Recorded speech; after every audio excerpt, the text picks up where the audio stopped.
देश की सरकार ने उसकी इकोनॉमी को कोलैप्स कर दिया।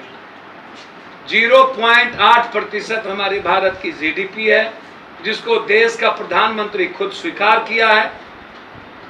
लॉकडाउन का प्रावधान ही प्रधानमंत्री का बिल्कुल गलत था।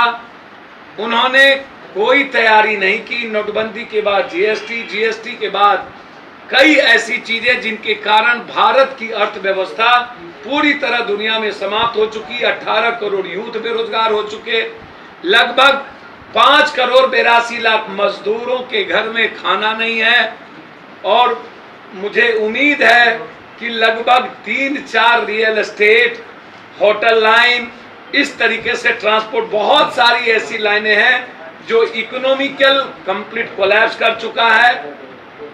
होटल लाइन को उठने की हिम्मत नहीं है। भारत के जेब में परचेजिंग पावर की क्षमता खत्म हो गई।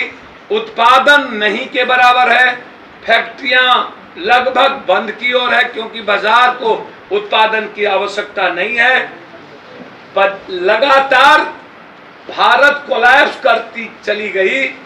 सरकार मस्त रह गए। मध्य प्रदेश की सरकार गिराने में, बनाने में सरकार मस्त रह गई। ट्रंप को 300 करोड़ रुपया खर्च करके लाने में सरकार मस्त रह गई। 15 लाख लोगों को बाहर से लाकर बिना किसी जांच के शहर भेज देने में भारत के 85% लोगों की गहरी चिंता सरकार के पास नहीं थी। उन्होंने 85% लोगों को आत्महत्या करने पर केंद्र और राज्य की सरकार ने मजबूर किया। लगातार मौत के सौदागर बनके, मोदी है तो मुमकिन है, एक दिन का ट्रेन 9 दिन 12 दिन में पहुंचा, जिसमें आधा मौत हो रही थी, आधा क्वारंटाइन में मौत हो रहा था। दूसरी तरफ भूख से 650 से ऊपर लोग मरे, ट्रेन में 140 लोग मरे, क्वारंटाइन के बिहार में सिर्फ 49 लोग मरे। तो जो स्थिति है पूरी भारत की, एक तरफ चाइना, एक तरफ कोरोना वायरस, पॉजिटिव चीज बढ़ती जा रही है, हालात वुहान से ज्यादा खतरनाक है। जांच की प्रक्रिया भारत में लगभग नहीं के बराबर है।